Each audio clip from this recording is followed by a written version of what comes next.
इसलिए फिरती रहती है कि जिनका मन उसकी ओर निष्कपट रहता है, उसकी सहायता में वह अपना सामर्थ्य दिखाए।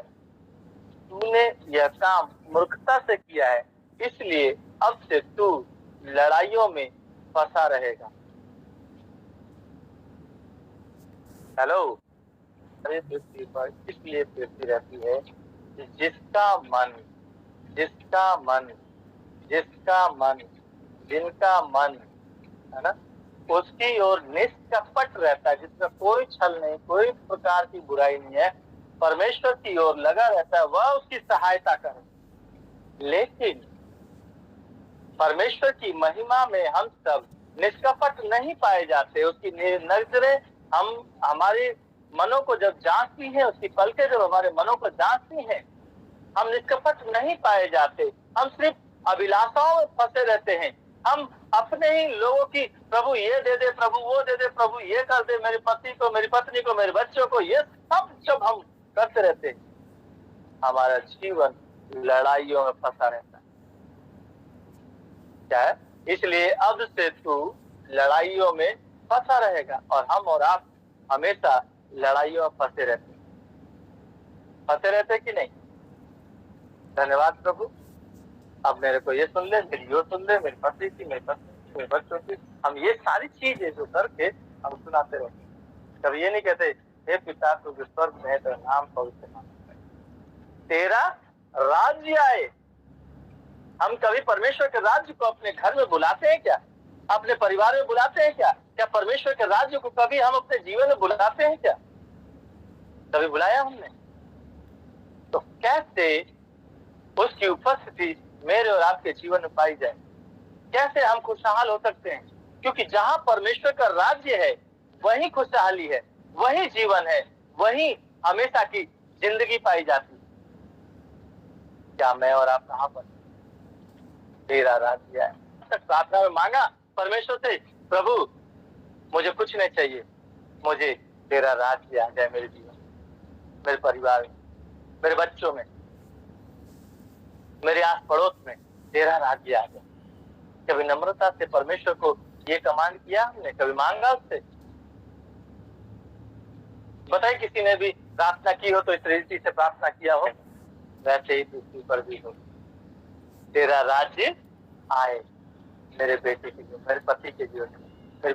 जब उसका राज्य आएगा तो वहां पे लिखा है कि स्वर्ग राज्य में कोई भी अपवित्र वस्तु नहीं जा सकती, प्रवेश नहीं कर सकती। तो अगर आपका पति शराब पीता, आपकी पत्नी खराब है, आपके बच्चे खराब है, गलत रास्ते पे चल रहे, तो यीशु का राज्य जब उसके जीवन में आ जाएगा, वो सब अपने आप दूर हो जाएगा। आपको डांटने की जरूरत नहीं, आपको मारने की जरूरत नहीं, आपको काटने की जरूरत नहीं, वो राज्य अपने आप आ जाएगा।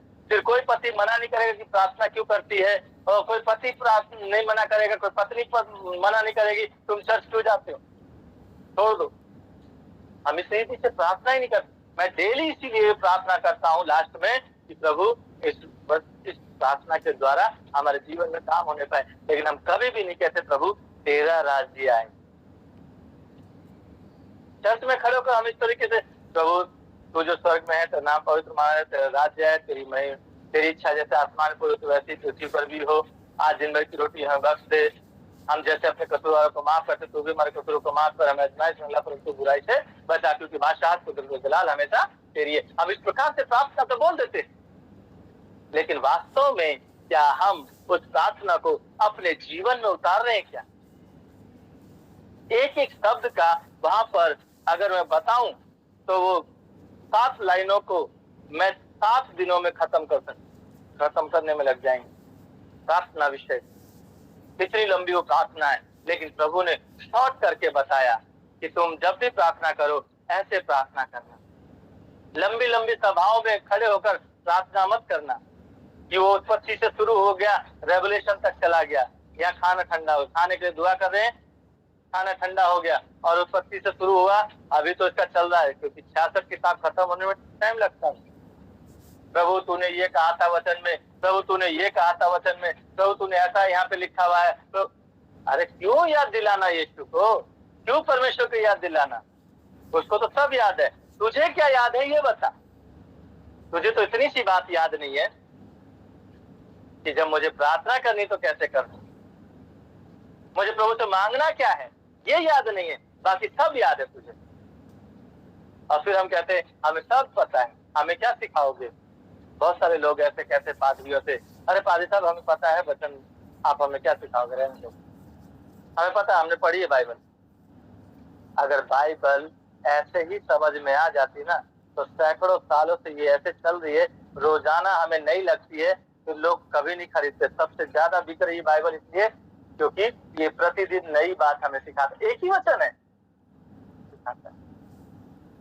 मैं और आप कहाँ पर, इसी बार आप खत्म करें, बताइए कि आपको क्या ऐसा नहीं लग रहा कि ये जो वचन आज हम सुन रहे हैं ये पहली बार सुन रहे हैं।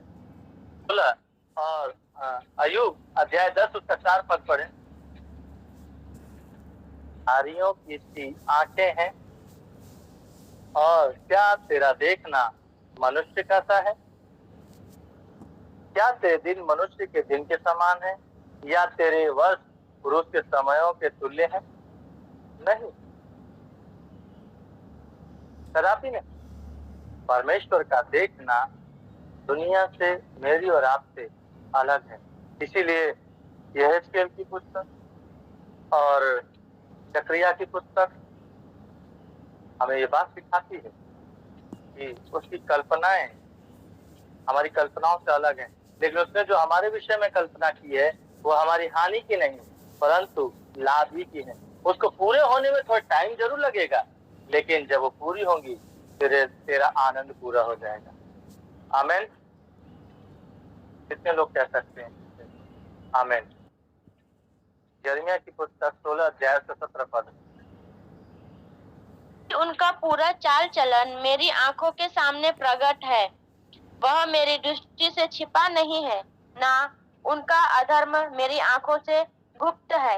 इसलिए मैं उनके अधर्म और पाप का दूना दंड दूंगा। है आपका और मेरा जीवन दोनों दंड में चल रहा है। हम लोग आशीष में नहीं चल रहे, दंड में चल रहे।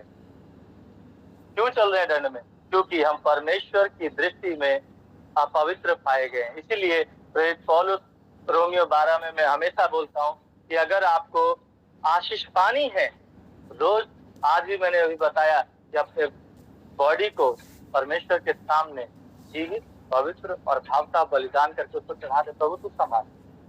जब आप इस प्रकार से कह दे और ये कह दे प्रभु तेरा राज्य आए मुझ में, जिस दिन ये बात आप सीख गए, छोटी सी बात है, कहना सीख गए, उसको महसूस करना सीख गए, आपकी लाइफ में ऐसा टर्निंग पॉइंट आएगा, ऐसी बातें आएंगी कि आप बिल्कुल भी अचंभे हो जाएंगे और कहेंगे परमेश्वर ने मुझे आज सचमुच में आशीष दिया है। दूना दंड नहीं, दुगनी आशीष, 7 गुना आशीष परमेश्वर मुझे और आपको देगा। लेकिन हम इस विषय को समझ तो ले, पहले हम सिर्फ सिंपल से पढ़ के यहोवा की आंखें सब मनुष्य पर सब स्थानों में लगी रहती हैं, वो बुरे और भले दोनों को देखती रहती हैं, बस इतना सा पढ़ा फिर उसके अगले पढ़ गए।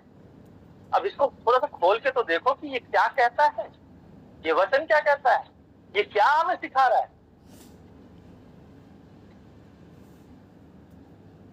हबक्कुक की पुस्तक अध्याय 4 उसका 13 पद पढ़े।